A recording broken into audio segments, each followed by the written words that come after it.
Hello and welcome to the Weekly Forex Outlook at xm.com. Next week, traders will keep their eyes on data coming out of the US, including non-farm payrolls figures for November. Canada will also release its employment report, and we'll get GDP data out of Australia, and remarks by ECB President Lagarde, which could shed light on the ECB's next moves. I'm Maria Pachordiz, and joining me is Senior Market Analyst Harlambos Pissouros. So Harlambos, can you begin by telling us about how the US dollar has been doing this week? And also what we might expect from the ISM manufacturing and non-manufacturing PMI data for November, due out on Monday and Wednesday, and non-farm payrolls out on Friday? What might this data mean for the Fed's rate path and the dollar's trajectory? Hello, Maria. Yes, the dollar pulled back this week, even after getting a temporary boost by Trump's tariff threats on Canada, Mexico, and China. I believe this was the result of traders capitalizing on their dollar long positions heading into the Thanksgiving holidays and ahead of next week's very important data.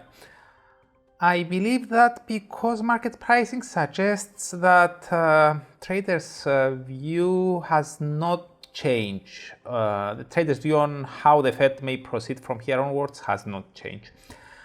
They still see a decent chance for the committee to take the sidelines at the turn of the year. So, as for the data, with inflation proving somewhat hotter than expected in October, the prices charged sub-indices of the ISM PMIs may be closely monitored for signs as to whether the stickiness rolled over into November.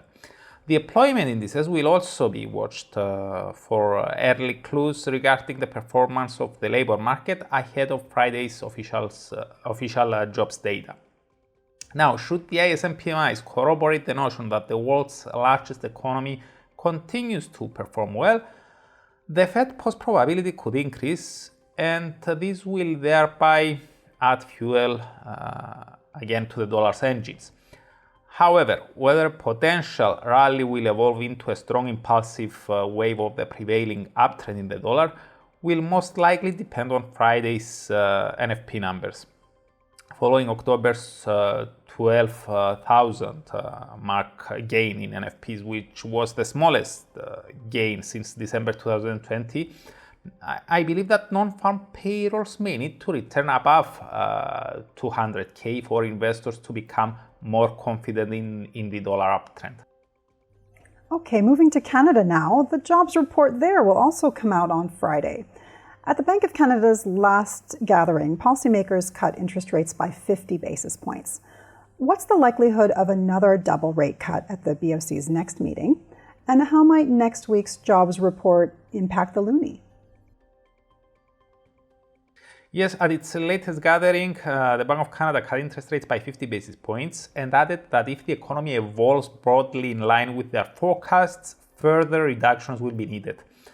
Back then, investors were quick to pencil in a strong likelihood for a back-to-back 50 basis points cut, but the hotter than expected CPI numbers for October made them somewhat change their mind. Currently, there is only a 25% chance for another bold rate cut. So with that in mind, a strong employment report on Friday could further weigh on the chances of a double rate cut by the Bank of Canada and could thereby support the Loonie. However, an upbeat employment report may not be enough for the currency to change course and begin a bullish trend. More threats by Trump about tariffs on Canadian goods could result in more wounds for the currency and leave it in a downtrend at least against the US dollar. Turning to Australia now, we'll get GDP data for the third quarter on Wednesday. How is the Australian economy doing at the moment? And what will the upcoming data mean for the RBA's rate path in the Aussie?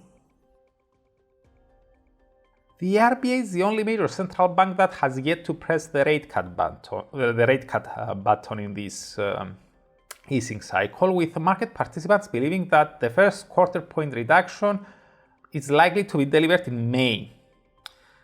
So, with the quarterly CPI prints for the third quarter pointing to weighted and trimmed mean CPI rates at 3.8 and 3.5% respectively, I think this corroborates the notion that it may take time before the RBA starts considering lowering interest rates.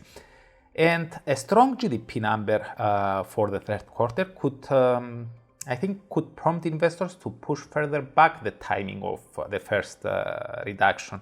This could prove positive for the Aussie, but similarly to the Canadian dollar, the currency may be destined to feel the heat of Trump's tariffs, as the president-elect has pledged to hit China with even bigger tariffs than Canada.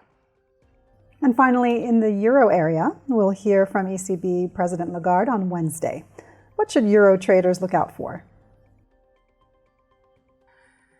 In the euro area, although Germany's preliminary inflation numbers for November came in below expectations, they still revealed some stickiness, with the headline rate rising to 2.2% year-on-year from 2%.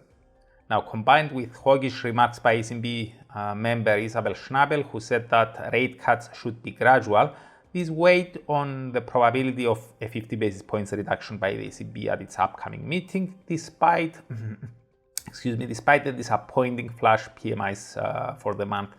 Currently, the probability for the ECB to proceed with a double cut on November 12th stands at only around 20%.